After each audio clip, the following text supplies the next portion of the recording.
Attention Northwest Arkansas businesses and talent seekers. Introducing OnboardNWA.com, your hyperlocal job board crafted for our unique community. Struggling to find the perfect match for your job openings? Onboard NWA simplifies the hiring process, connecting you with the region's top talent through tailored talent matching solutions. Whether you're an employer seeking expertise or a professional looking for your next opportunity, Onboard NWA is here for you. Discover more at onboardnwa.com. And let's build the future of Northwest Arkansas together.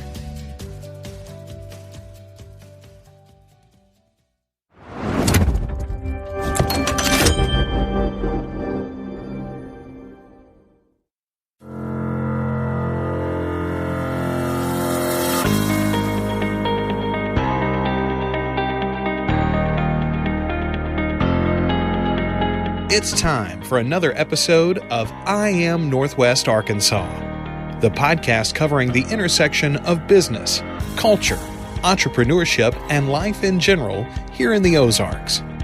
Whether you are considering a move to this area or trying to learn more about the place you call home, we've got something special for you. Here's our host, Randy Wilburn.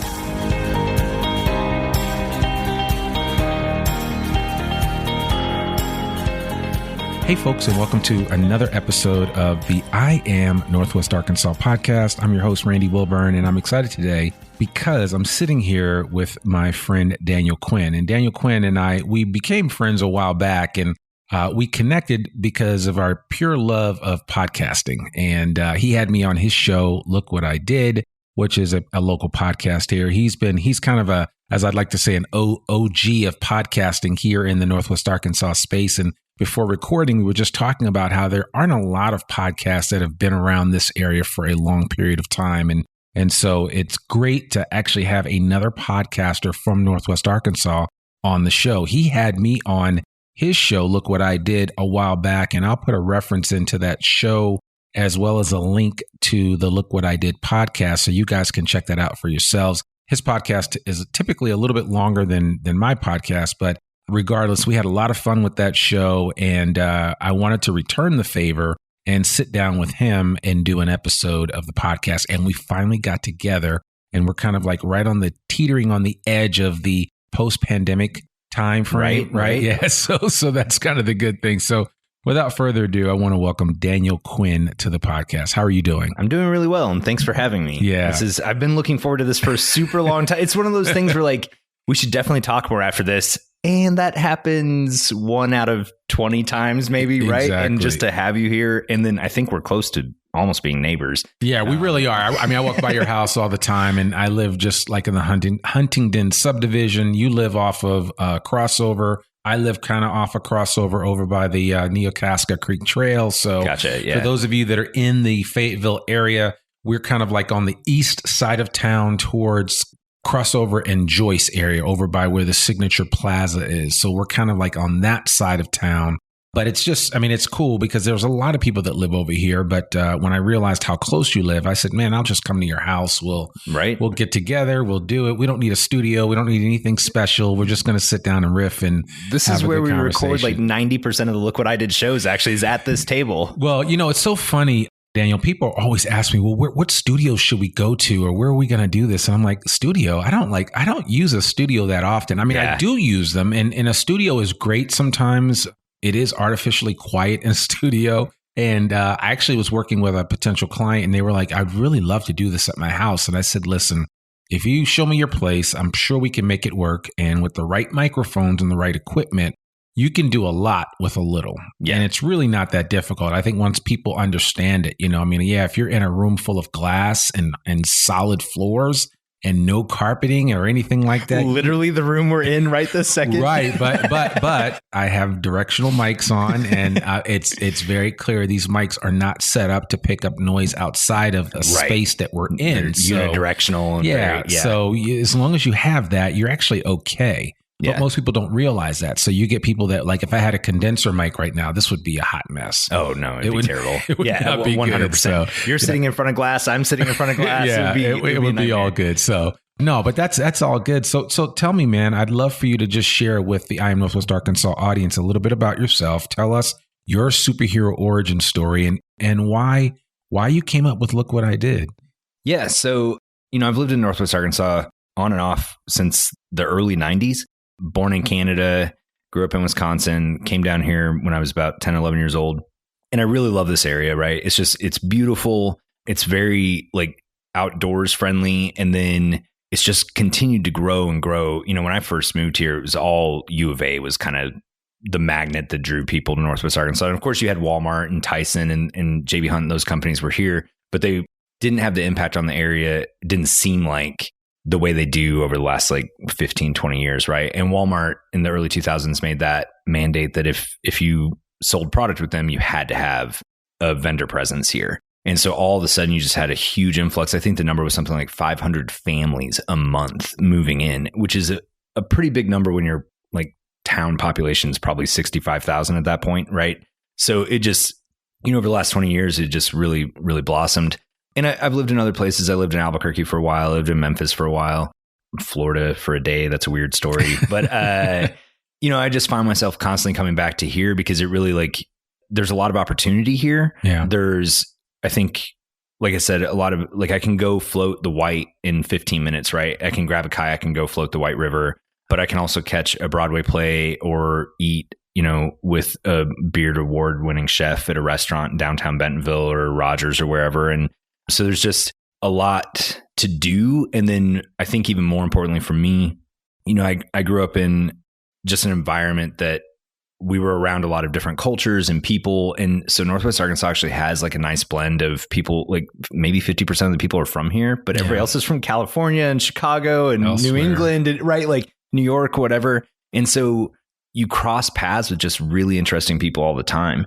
And then as far as the show, like I grew up playing in a band. I did theater. I had a public access television show for a while. Like I like performing, being the center of attention. Wayne's World. Yeah, 100%. And so I discovered podcasts really late. I was over 30 years old. And I just remember listening to it and I was like, I could do this. Like, this is really a doable thing, but I don't know what it would be. And I had a cigar night. I still have a cigar night. Every Monday night we get together and somebody was like, we should record these. So we recorded one night and I will never air that for anybody. Like, don't record your friends hanging out, smoking cigars and drinking. It's a bad idea. Oh my goodness. But it was like that idea didn't work. It didn't make sense. And so a couple of years went by and I moved here and I've got a good sized garage and I turned it into a full wood shop. And I was like, man, I could make like YouTube videos here or something. And I discovered the podcast Making It with Jimmy DiResta, Bob Claggett, David Pacitto. And it's just these three guys talking about what they build and what they do. And I was like, man, Aaron and I could do that. Like, but nobody cares what nobody's going to tune in to two guys you've never heard of talking about building boxes in a garage or whatever we're doing. Right. And it suddenly hit me one day. I was like, I know a bunch of people that do creative stuff though. And so I'll call some of them and see if they'd be willing to be interviewed for a show. And then we're bringing in like people that know them. We kind of build this thing. And the first person I called was Alan Newberry, who won Forged in Fire. And he was willing to do it, a good friend of mine. And that just kind of kicked it off. And then from there, what I was saying about just like the people that are not from here, that have moved here, come through all the time for various reasons. A lot of people ask like where our guests come from, but they have, they grew up here. They're doing business here with Walmart or some other company or whatever's happening. And so you just have a ton of traffic through. And the other thing is financially, like Northwest Arkansas is pretty well off as a whole. Sure. And so creativity really is funded by people with extra money to spend, right? And they can buy expensive candles or paintings or jewelry. And so you have people that are able to make a living off of their creative pursuits. And so we have a nonstop supply of creative people to talk to. Oh my God. And then when you add to it people like Alice Walton, one of the richest women in the world, whose passion is arts. Yeah. And art. And Crystal Bridges, is amazing. And Rode now is doing that the room that they're doing there for like speaking engagements. And I Right. think they're going to have like a podcast studio type thing or a studio of some kind there. And Oh man, that's Yeah. going to be cool. Yeah. Yeah, that's going to be really cool. I need to find out more about that. I know the Fayetteville Public Library has doubled down on creating studios, both for video, for photography, and for podcasting, Yep. where all you need is a library card. And not only do you have access to all of that, all of those utilities, but then you also have access to equipment. Yeah. So, I mean, it's I always say it's an embarrassment of riches that we have here really in our own backyard. Yeah. So, I mean, the natural state, right? Because we have all these natural resources, but we've managed to accumulate all these kind of technology and networking resources as well. And our Northwest Arkansas really kind of has just about everything. Yeah. Yeah. I mean, it like for me, I mean, my friends all the time, they're like, what are you doing in Arkansas? And I'm like, dude, I'm in Northwest Arkansas. So I always qualify that. I said, I'm in Northwest Arkansas. No, that's no shade on the Delta or Central Arkansas or whatever. And I got to be honest, I don't think if I wouldn't live any other place but Northwest Arkansas. I agree. So, I'm just keeping it real. Yeah. That's why the podcast is called I Am Northwest Arkansas. I Am Arkansas. Right. Yeah, no, absolutely. But no, I mean, this state is coming up and make no mistake about it. Northwest Arkansas just happens to be the nexus of everything that's happening. Even if our state capital is in the center of the state. I mean, a lot of what happens up here and it trickles down to the rest of the state and everybody benefits from it. But I mean, it's just something that makes this place special. And it's because you had someone with the vision like Sam Walton and then everybody else because even that decision to cause the vendors to stay here, I have friends that own a company in San Francisco and they have a outpost here. So it's like, everybody's like, yeah, you want to do business with Walton, with Sam Walton and in Walmart, you've got to come here and be here. You can't just, and I've always been curious to know whether like Target has any type of mandate or requirement for people to come to Minnesota. I would be like, man, that would be kind of hard, especially in the wintertime. Yeah. So I'd be like, I don't know if I want to put an office and somewhere up in the Twin Cities, but I guess if I had to be in a Target, then maybe that would be my option. So they may. I don't know. I mean, and Walmart did it a long time ago, right? And it's genius. I mean, it's absolutely genius. And like you said, I mean, it almost single-handedly, outside of what the university was bringing in, it almost single-handedly jump-started the population race here. Yeah, I think 100%. And because then, Walmart seems invested in like retaining talent here as well, right? Yeah. And so they've invested all this money in infrastructure just in like, things you can do, restaurants and like the rope swing group, right? These different groups that are coming together. Yeah. Everything else that's here. So you get really, really cool stuff because you want to draw on that Austin or San Francisco talent and and make this a place where people want to stick around. And then all those vendors are creating jobs for local people as well. And so it's not all just outside. Like, I think everybody's, like I said, I've been here for 30 years, and like the benefit comes to me in some way. Right. Yeah. And so, yeah, absolutely. Yeah. It's a great area. It is. I mean, like I said, I'm looking at my kids now. They're getting involved with mountain biking. We're kind of like, I don't know if we're technically a mountain bike capital, but we want to be the mountain bike capital, which I think is a big deal. And my understanding is we have the #1 mountain biking trail in the world. Oh, is that the case? Okay. Maybe not the world, but it's the country for sure. Okay. All right. Lance Armstrong trains here now for his stuff. And, we interviewed on Look What I Did, a guy who's a bike mechanic. Okay. And I had no idea. And he started talking about all this stuff. I was like, what is happening? I didn't know. But they were in Seattle for some big convention and everybody's talking about like, I forget the name. It has some crazy name like Dragons. I don't remember. But like this trail is like the trail, mountain biking trail. It's the Mecca, the place to go to. Listen, I was talking to a friend and she said that a bunch of African-American mountain bikers from around the country descended on Bentonville a couple of weeks ago. And it's like 40 or 50 of them, which, 15, 20 years ago, that would have been unheard of. They all descended here because they heard that this was some of the best trails around. Yeah. And they absolutely love it and want to come back. And then a professional biker, his name is Rasan Bahati, and he came here and spoke recently for a Bike POC event affiliated with Bike NWA during Bike Month in May. Okay. So if you're tracking with me, it's a lot of bike group associations. So it's like a nesting doll. I was going to throw in Pedal It Forward too, but NWA, because that's a whole nother group that was part of this, and they were there. But anyway, he was telling me how excited he was to be a part of what's happening with the movement of mountain biking here, and the inclusivity of it. They're trying to get everybody involved. I've had the women on from Arkansas Latinas in BC, which is a Latinx group of women that like to ride their bikes, and they want to do it in a group setting. And now they go out and they've got a huge following. So if you see a bunch of ladies with pink cycling jerseys on the trail, that's probably Arkansas Latinas and BC. So that's cool. So shout out to them. And I mean, that's kind of what we're seeing here though. Yeah. Right. And that started somewhere. And now look where we are.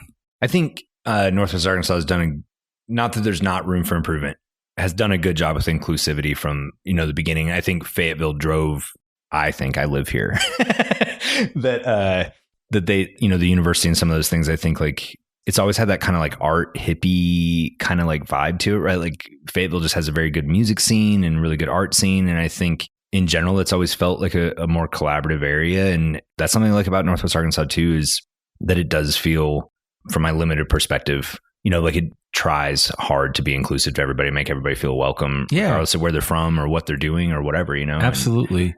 Yeah. And I think, it's funny. My wife and I were talking about it on our hot walk this morning, that we said, each town has its own unique perspectives. Yeah. But because we are so close together, you can kind of bunch in Bentonville, Rogers, Springdale, and Fayetteville into one collective community. It's a metro area. It is a metro area, but it's not like so spread out where it's like, oh my God, I don't know if I can, it's just, it's not like Houston where you talk about the Woodlands or something like that. And you're like, man, that's all the way across town. It's like, I can get to Bentonville in 15 minutes and, I can go up there and do what I need to do. And, we've got certain traffic arteries that can get us back and forth, and pretty quickly. We'll need to expand those, of course, as the population grows, because I'm sure at some point people will be cursing on 49 because of the traffic, right? Because it just will be not drive. I think people curse on it now. Well, I mean, to me, listen, you're talking to somebody that lived in the Bay Area and was just relocated here from Boston. Listen, nobody knows what traffic is, and I mean, so it's all relative, but I could see how people would be a little upset. Yeah. I mean, 20 years ago, right? Like you could get to Rogers, Bentonville in 15 minutes from here, but nobody did it either, because every community felt very like siloed to itself. Yeah. And that's before 49 came into play. Before the Greenway. Yeah. And before the Greenway. And like now I get frustrated sometimes on 49, right? Because I'm like, this traffic's insane. It's not compared to other places I've been at all. But like in perspective to what you grew up with or what you knew, it's like, this is so much worse than it was. Yeah. But it really is not. It's not Houston, right? Or I'm sure San Francisco. I haven't driven through San Francisco. Well, yeah, I did once. Yep, yeah. It's definitely not as bad as San Francisco. Yeah, trust me. You'll know if you're ever on the 101 or going across the Bay Bridge, it's pretty fierce. So, it is more than a notion. That's for sure. Yeah. So. I've done a fair share of my driving in LA, and it's definitely way, way, way better than there. Yeah, so, for sure. But anyway, this is not a show about traffic comparisons, but yeah, I think anybody coming here, if you're thinking about coming here, just know that. Just take into consideration any of your worst traffic experiences. It pales. You won't experience that here. Absolutely not. I think that's the case. So, yeah.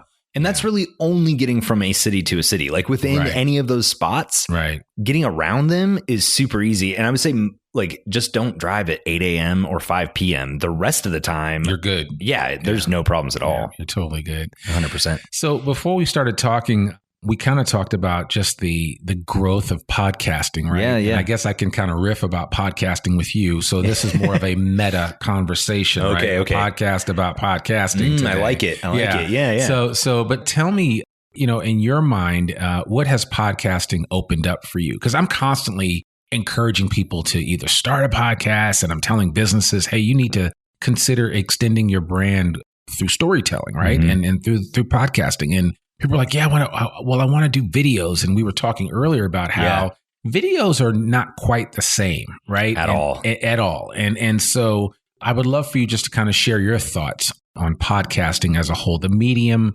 what it means to you, but then also what you think it represents. I know I have my ideas about it, what it represents today, and also what I think it's going to be in the future. But what are your thoughts? So I think podcasting it's still in its infancy in a lot of ways, right? And I had this conversation not too long ago with somebody like I feel like you kind of have three distinct podcast formats, right? You have fiction, which is hit or miss, I think. You have true crime, and then you have... Which is its own thing. It's its own thing, right? Yeah, and it seems to be a giant chunk of it. Oh my gosh. And then you have like co-host or conversation dialogue type podcasts, right? And I think all of those, fiction probably has the most room to grow because it has a lot of latitude in it.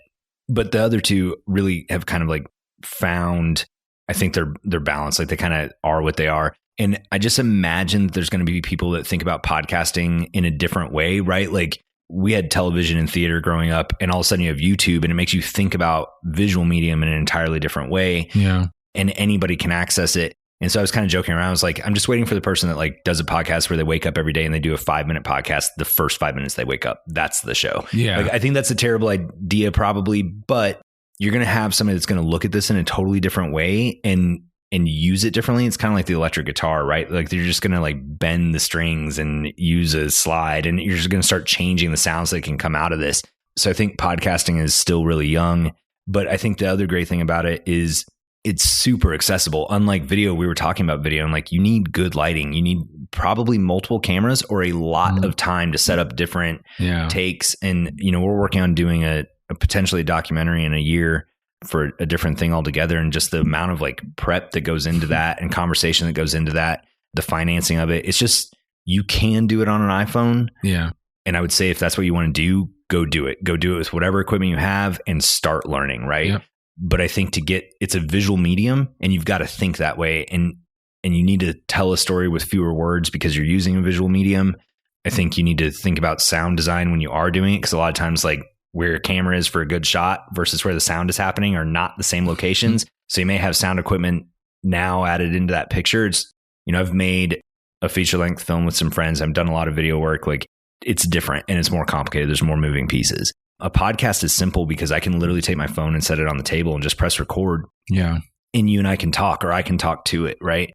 Or I can tell a radio play. You know, when I was like 9 years old, I got the Dickens Christmas Carol and just sat and like recorded into a tape recorder all of the parts of a Christmas Carol, like my own sound effects and stuff. Like I think it's always been in my bones to like, do this thing. And I played in bands for a long time. And so I understood kind of like microphone placement and like the equipment that was needed and those types of things. And then I worked in retail for 20 years. So my job was to talk to people, like make you feel like I know you almost from the get-go, right? And so you have all this experience of like generating conversation out of nothing. And so those pieces kind of come together. But I think podcasting, like I think everybody has a story to tell or a unique perspective, and podcasting is a really low bar of entry to do that. Yeah. And I think it's a good experience for a variety of reasons. You have social media attached to it. You have potentially website building attached to it. You have networking attached to it. I mean, I guess you can sit in a room and just talk to your phone and do none of those things, but you're probably not going to do it for very long. Right. And so if you're going to take it seriously, I think it starts to grow into something bigger, and it's very low skin in the game. Yeah. Right. I think that being said, I think it's way tougher than people think. I think a lot of times like, oh, I make my friends laugh, so I'm going to sit down and do a humor podcast. Right. And then you get there and it's like, have you ever tried stand up? Like it's not the same thing. It isn't the same thing. And you know, you maybe are copying something that you've heard. So I always challenge people, like, you can talk about Northwest Arkansas or creative. You and I have podcasts that like have a Venn diagram crossover, right? Sure, like, absolutely. But we have two very different perspectives, and I think voices about what we're doing and the way we're packaging it is different. Yours is 30 minutes, mine's an hour, right? Like conversations are going to be different. You're a little more business focused. I'm like a little more like kind of arts, a little more like angled that way, but like we pick up businesses and you pick up arts, right? Like, exactly. And those things cross over. Yeah. But what we're talking about, like we have our own way of approaching it. And so I think like when you're thinking about a subject matter, like what do you wish somebody was talking about that isn't being talked about, that you know something about or want to learn about, right? I don't know anything about a lot of the people that we talk to, but part of the show is like learning, right? Yeah. And then what's your take on it? What's new? What's different that you're going to do? But I think one of the things you asked, I know I've talked for a long time, is the podcast scene or the longevity. And so I think people get the idea of doing a podcast because it's simple and they launch into it. And all of a sudden they realize like they only had one story to tell, right? You only had that first album to tell. And then after that, it's like, I don't know what I'm doing. Yeah. And you have to have a long-term game plan. And I think you do need to treat it like a business. I check my metrics every day. Yeah. I talk to people that are in business and got business consultation. We built a website before we ever had a show. We mapped those things out and took it seriously. And I think also like reach out and ask for support because it is tough. And I think if, I reached out to you when I first heard about your show and was like, hey, I'm doing this, like network of podcasts, and like just having that communication, and like that got you and I talking about podcasts and like, doing these interviews later. And I need to get back on the VoicePress network, is voicepress.com if you want to see other cool podcasts that have been on for a long time. But to your point, it's difficult to find people that do it for longer than 8 episodes, right? Yeah. I think people realize, pod fade is a real thing. Yeah, and I tell people all the time, because they're like, yeah, I want to get a podcast going. I'm like, well, slow your roll, buddy. Let's just talk about this and walk it through. I want to see you start one, but I also want to see you continue to do one and not, fall by the wayside. Because what a lot of people don't realize about some of the statistics. So over the last year, we saw our numbers go. We finally hit 1 million podcast shows in 2020, April of 2020. April of 2021, we hit almost 1.95 million. So we almost doubled in size. It took us 16 years to get from 0 to 1 million podcast shows. Right. It took us all of 12 months to double. So we're going to continue to grow. But what people don't realize is that only about, I think the number is somewhere between like 275 and 400,000 of those are active. Right. Okay. That means that they're actually doing something. Right. Like you and I. We're putting out episodes on a regular basis. Right.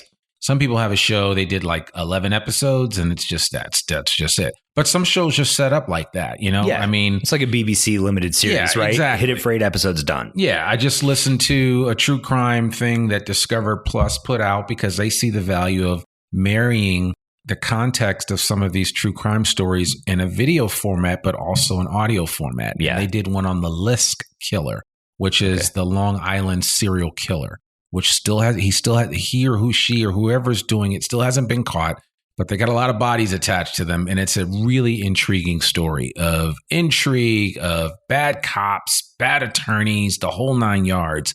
And I binged that in like a heartbeat. Like I was done. I like consumed that like in 2 days. It was done. Just the same way that I consumed Mayor of Easttown on HBO Max. So, it's just like, but it's a different medium. Yeah. So, I say all that to say that people need to learn about the industry, about what podcasting really is, and understand that, you're right. It is not something that you can kind of casually, like people think, oh, I can talk, so I can just get on a mic. And I'm like, okay. But some people can't talk and chew gum at the same time. Right. When it comes to delivering the goods and thinking about where are you trying to take somebody in a conversation, or where are you trying to take somebody in a story like a podcast. Right. And, you have to have a clear beginning, middle, and end. Well, and I think one of the best pieces of advice we were given early on is it's easy to make a podcast. Like you think it's difficult to get the equipment, get a guest, whatever. It's not, like comparatively. And what was told to us was you're going to have to drag people kicking and screaming in front of the show to get anybody to listen. Yeah. And that is the work, is growing the audience, right? Like I put more time and effort into that than any episode we record, hands down. Oh, absolutely. No doubt. That's real talk. I do the same thing.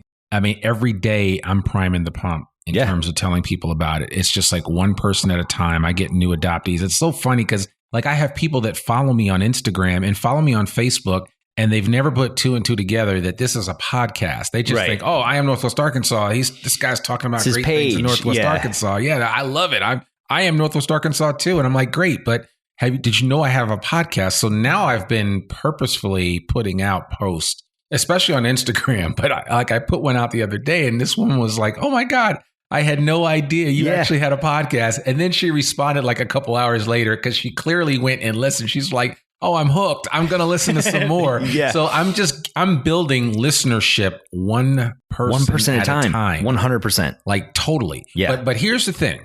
I'm not, this podcast is not really the one that I created and the one that you created for the most part is pretty geolocated, right?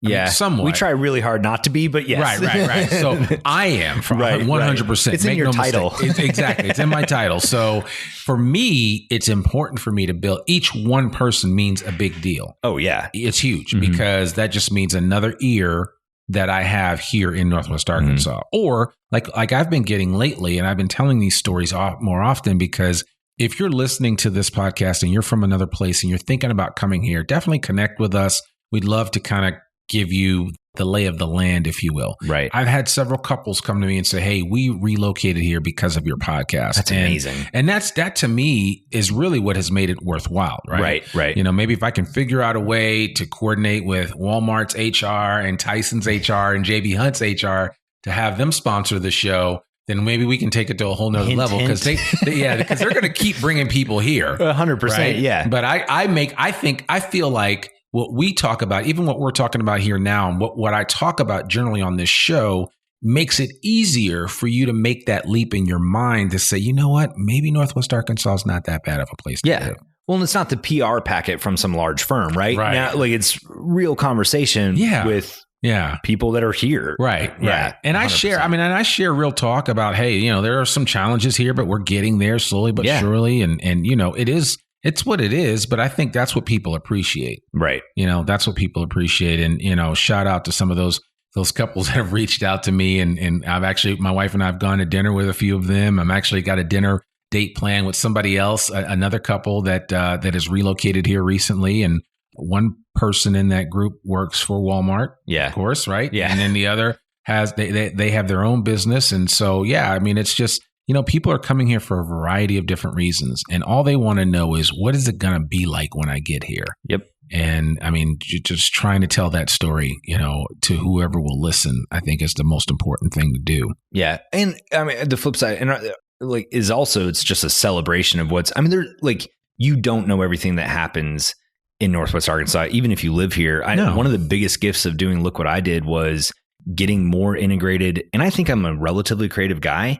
But I had my circle of like friends and influence or whatever, right? And then you start doing the show and you have to get outside that circle. Yeah. And it was like, this happens here and that person lives here. And, Shire Post Mint, like who knew? Like doing this amazing work with NASA and the Smithsonian and Game of Thrones and Lord of the Rings, right? Like they're down the street. Like, that's nuts to me. There's some insane talented people here in Northwest Arkansas. And the thing that I've really liked is that everybody's always game to chat with you, you know, 100%. Like when I lived out I always tell people this story is like when in Boston, you know, I mean, the Blue Bloods and the folks that have been there for forever and a day since Plymouth Rock, they're not that open to other folks coming in. I don't care who you are. I don't care what you look like. They're just not open to it. Right. If you're not connected, you're not connected. Yeah. Here, you come here and people just kind of take you for face value. Yeah. And it's just like, hey, you know, let's hook up, you know, let's see what's going on. Not that kind of hookup, but you know what I'm saying. Let's see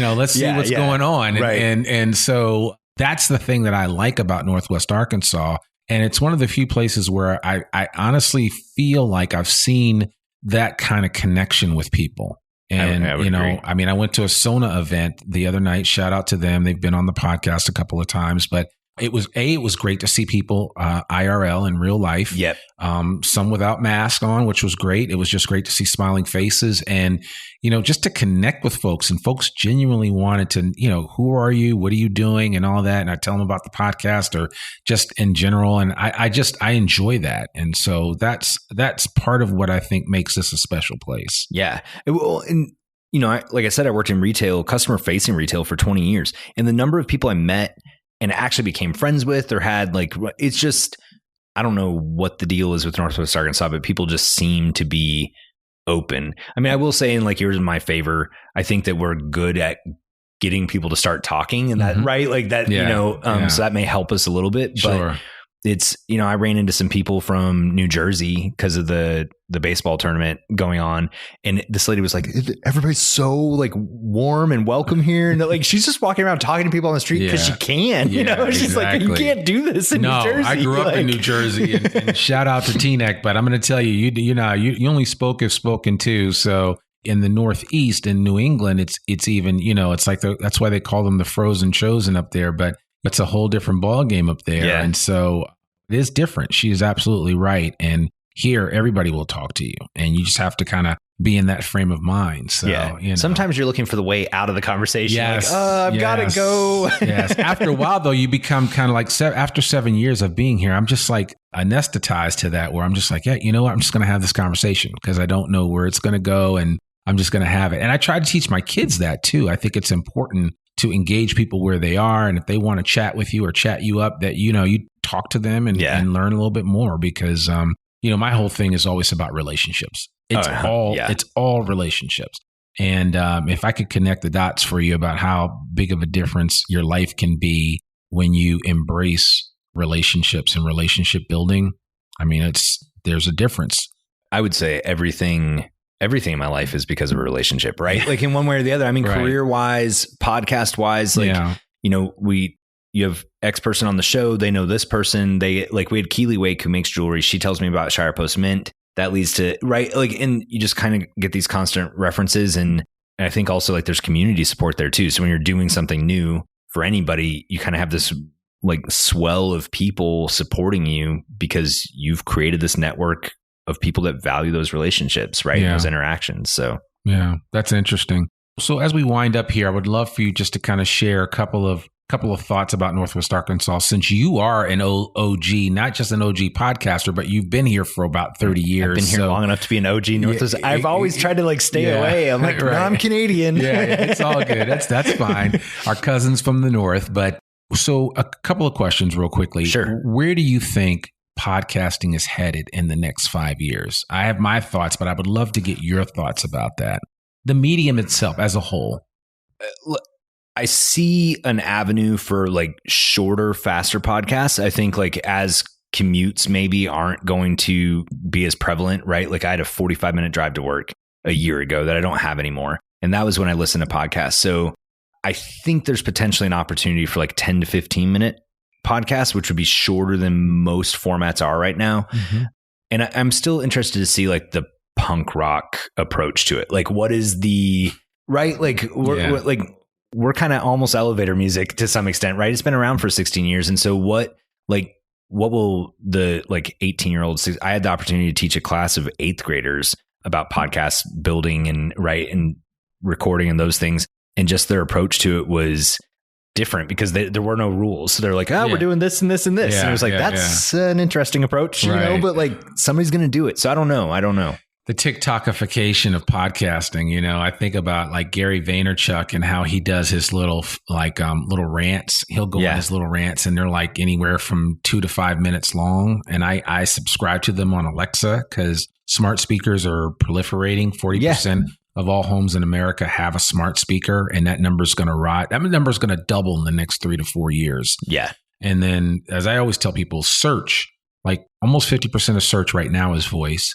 That's going to be 100% by 2025, according to Google. Oh, wow. Which is insane when you think about it. That's crazy. Yeah. How fast that And growth so is. it's like, people will be able to say, hey, play the latest episode of Look What I Did on Alexa, because right now Alexa can tee up any of my episodes and, it's not that hard. I mean, it's not rocket science, but I could also create something or you could create something that is exclusively for Alexa. It could be a skill. Where you would say, you would promote it and just say, hey, if you're in Northwest Arkansas and you've got a smart speaker, get the latest update to Look What I Did. Just find out. It's a little snippet, just a little bit of love from your man, Daniel Quin, and just letting you know what's coming up, And so, but those are some of I think those are the things that are coming up next. Yeah. The other thing I would think about too is like, I think about podcasting in relation to like the DIY music scene in the 90s, right? And if we look at that as the same, I think what you're seeing is the high potential that the labels,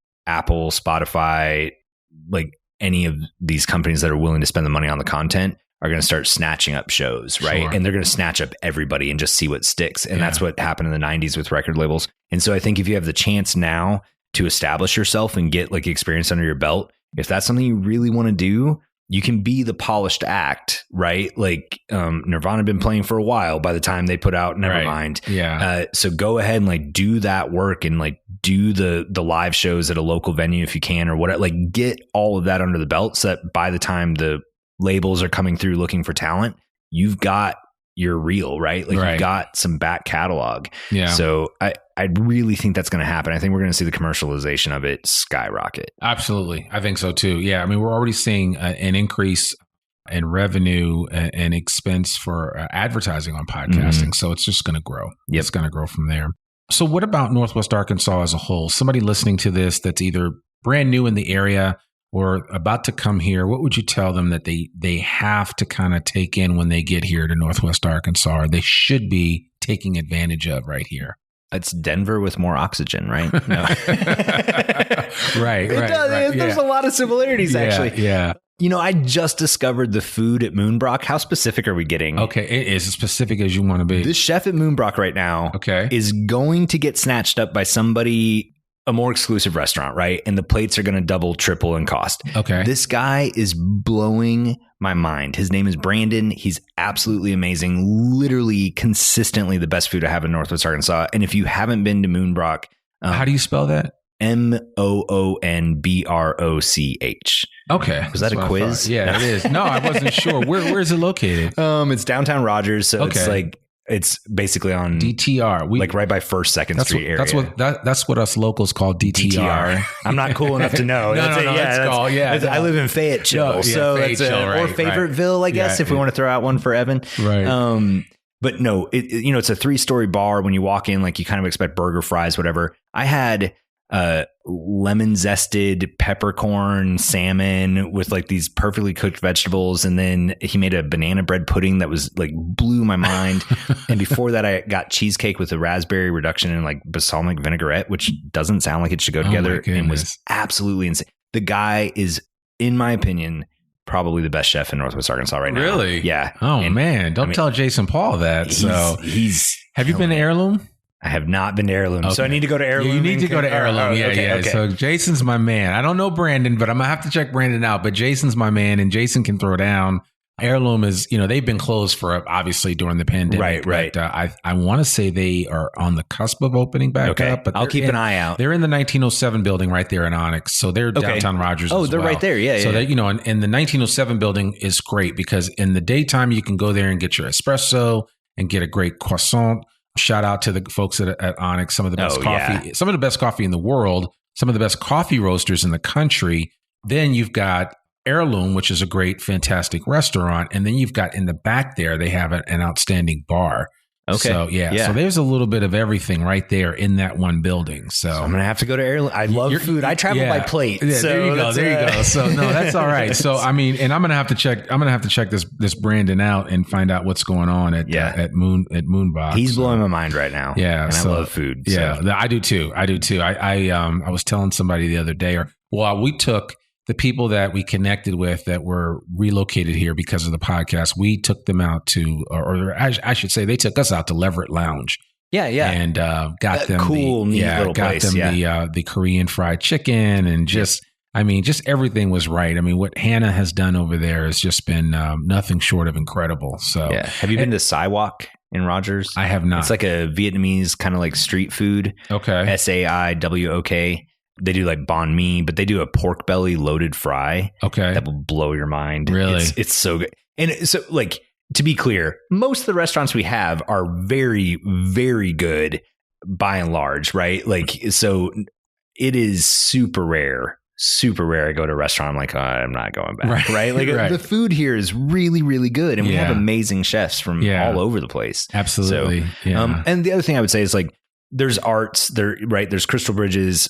I hadn't been there. I went once and I was like, how have I not been going? It's absolutely mind blowing, but you've got to get outside and like check the Buffalo National River, White Rock, float the White River. Like, there's just, you get it all. Yeah. You get it all. Yeah. The commute's not bad, friendly people, low crime. Like it's just, and really a low cost of living compared to the rest of the country. Like it's skyrocketing for here. We're just it's all relative. Because when people were like, what can you get for 4 beds, 3.5 baths? I'm like, everything's still under $450. And they're like, what? They just lose their mind. Then I'm like, you can still get something really nice. Even where you live is, I mean, it's just really nice. But, we had the folks from the Urban Land Institute on it, and I really want to encourage folks that there's still a lot of room for infill growth. So we have room to spare. It's not like it's not like Boston, right? Where they're not growing any more land and we're on top of each other. Yeah. We've still got room for growth. And so as long as we do it in a positive way and in a way that really, takes the environment into consideration at the same time, creates a good type of population density, I think we'll be fine. If you follow like Walmart, right? And I don't know how much the headquarters has changed since COVID, but there's a huge lake planned in that headquarters area. There's massive park area. Greenway goes through there, trees, outdoor cafes. Like, to your point, Northwest Arkansas has walked a very fine balance of growing rapidly and maintaining a significant amount of the greenery and kind of natural, right? And as long as we can keep walking that line, you really do get to the best of both worlds. Yeah. Yeah, absolutely. No, without a doubt, man. So, well, listen, man, if people want to connect with you, what's the best way they can, besides subscribing? I'm going to make sure I put links to Look What I Did and everything in the show notes, but what's the best way for them to connect with you? LWID Project on Instagram, because we picked that name way too early. So is probably the best way on Instagram or Facebook. You can just go to the Look What I Did page, and any of that, you can contact me basically directly through that. So, and I try to I'm not the best social media person. That's a weak spot for me, but I try to stay relatively on top of it there. So no, that's good. Yeah. And I would encourage our listeners here at I Am Northwest Arkansas to reach out to Daniel, and especially just check out his back catalog of episodes. He's had some really, really cool people on. So not even including myself. He's just had some good people on. Well, we had Randy, and then we've had some other people. No, but I mean, seriously, it's just, you've had some really good episodes. We just had Anthony Bourdain's photographer over 12 years, I think, and then a number of seasons of a couple of his shows. His photographer on, he was a photographer for CNN. Like, a really, really awesome guy with some really cool stories. And he grew up in Arkansas. Wow. Yeah. Wow. I love that connection. Stuff. Yeah. No, well, yeah. So you guys check it out. Please give Daniel a try. Give his podcast a try. Look What I Did. And if you do connect with him, let him know that you heard about him here first on I Am Northwest Arkansas. So, well, man, Daniel Quin, thank you so much. I'm glad we finally got a chance to do this. Yeah. So, it's been a long time coming. So yeah, I agree. It was my pleasure. But I appreciate it. We'll have to figure out how we can do another crossover again. We'll have you do a takeover of the Look What I Did channel. Okay, I think that'll be. Let's figure something out. We'll figure it out. All right. Cool. I appreciate it. Thank you. Well, folks, that's another episode of the I Am Northwest Arkansas podcast. To learn more about us or to read or download the show notes from today's episode, visit IamNorthwestArkansas.com. You can listen to this podcast and sign up for our free newsletter to keep up with us and all things NWA. Make sure you sign up today. You can also subscribe to the I Am Northwest Arkansas podcast wherever you listen to it, and please consider rating and reviewing us on Apple Podcasts. Remember, our podcast comes out every Monday, rain or shine. I'm your host, Randy Wilburn, and we'll see you back here next week for a new episode of the I Am Northwest Arkansas podcast. Peace. We hope you enjoyed this episode of I Am Northwest Arkansas. Check us out each and every week, available anywhere that great podcasts can be found. For show notes or more information on becoming a guest, visit IamNorthwestArkansas.com. We'll see you next week on I Am Northwest Arkansas.